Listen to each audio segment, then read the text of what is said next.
Hey, what's up, class? This is Martin Tellez, and I will be presenting you my presentation on the sun. And we will go ahead and begin here with a picture of the sun that I found pretty interesting. It looks like the Earth or a planet of some sort, as we're used to seeing the sun bright yellow, um, probably due to it being a yellow dwarf star. But yeah, I thought that was a cool picture. Next, we'll talk about the size in our next slide here. You can tell in this picture the size of the planet compared to the sun. Should give you a pretty cool picture of how big the sun is. It's the total mass of the sun is roughly the mass of 300,000 Earths. And I chose this picture here on the bottom.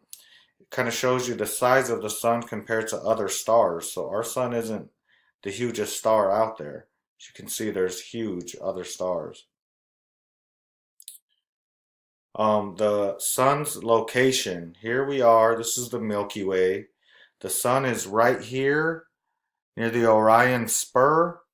As you can see, here's our spiral arm. The sun does not stay in one place all the time. It does move. It was once thought that it didn't move at all, but it does. Next, we'll discuss the sun's structure. Um, it has the core, which is the first part of the sun, the middle. That's where all the energy is created. You have the radiative um, zone and then the convective zone here.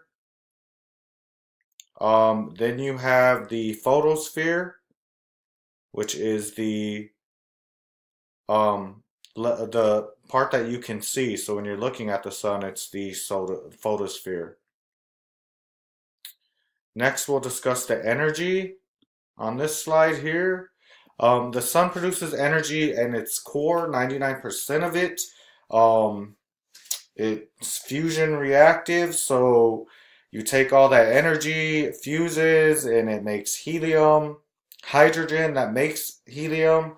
It's then pushed out towards the rest of the solar system by way of flares, CMEs, all that can affect weather in other parts of the solar system. As you can see here in this picture, 51% of that is absorbed by the Earth. Um, and that is my presentation on the sun. Here are my references for anyone who's interested. And thank you for watching. And I will see you on my next video.